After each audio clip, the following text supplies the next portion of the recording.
ચાલો ભાઈ, આજે હું તમને ભાવનગરની એક એવી જબરદસ્ત જગ્યા દેખાડું. ત્યાં આગળ સવારમાં છે ને ઢોસા ખાવા માટે લોકોની ભીડ જામે છે ને ઓથેન્ટિક સવારમાં સાઉથ ઇન્ડિયન ફૂડ ખાવું હોય ને તો ભાઈ તમને આ ભાવનગરમાં બેસ્ટ જગ્યા મળશે. ચાલો ભાઈ, આજે હું તમને બતાવું ભાવનગરનું બેસ્ટ સાઉથ ઇન્ડિયન ફૂડ સવારમાં ખાવા માટે. ખાલી ભાઈ આ ભીડ જ જોઈને તમે સમજી ગયા છો કે આ જગ્યાએ કેવા જમાવટવાળા ઉત્તાપમ અને ઢોસા મળતા હશે. ભાઈ હું પહોંચી ગયો તો ચંદુલાલના ફેમસ ઢોસા અને ઉત્તાપમ ખાવા માટે. ભાઈ ખરેખર કહું ને તો મને પણ નહોતી ખબર આ જગ્યા ઉપર ઢોસા મળે છે.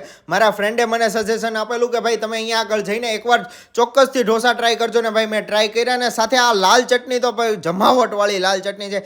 જ્યારે પણ અહીંયા જગ્યાએ જાઓ ને ત્યારે ચોક્કસથી આ લાલ ચટણી તો તમે ટેસ્ટ કરજો જ, તે તમને ખૂબ જ મજા આવશે. અને ભાઈ એમના ઢોસા ને ઉત્તાપમ એકદમ ઓથેન્ટિક ટેસ્ટના છે ને હું તમને કહી શકું. હવે જ્યારે પણ મારે પણ ઢોસા ને ઉત્તાપમ ખાવા હશે ને ત્યારે ભાઈ હું અહીંયા જ પહોંચી જઈશ. અને બપોરના 3 વાગ્યા સુધી આ ભાઈ ઊભા હોય છે ને લોકોની કન્ટિન્યુ ભીડ જામેલી હોય છે ઢોસા ને ઉત્તાપમ ખાવા માટે. અને એકદમ